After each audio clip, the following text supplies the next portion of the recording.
Et Jean, une fois encore, va plus loin. Allons croire les enthousiastes qui entourent Jésus crient Hosanna, béni soit celui qui vient au nom du Seigneur, et le roi d'Israël.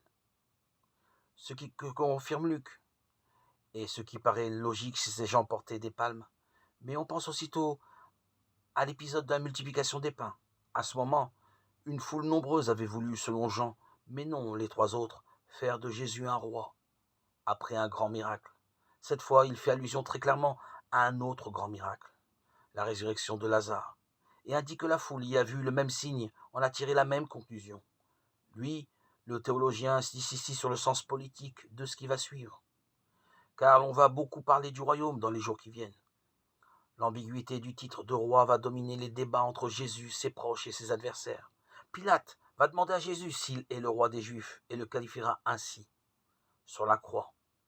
Ce jour-là, quelques pharisiens, selon Luc, les grands prêtres, c'est-à-dire surtout la famille d'Anne, et les scribes, selon Matthieu, se bornent à demander à Jésus de calmer ceux qui l'entourent.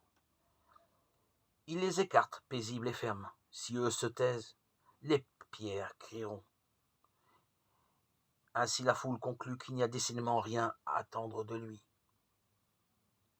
Alors, écrit Jean, les pharisiens se dirent entre eux, « Voyez bien que vous n'arrivez à rien. » Ils doivent penser que Caïphe avait décidément raison de suggérer de le tuer, pour le bien de la nation tout entière. Car les Romains qui n'ont pas bougé ce jour-là pourraient bien intervenir, si ce Jésus continuait d'agiter les foules.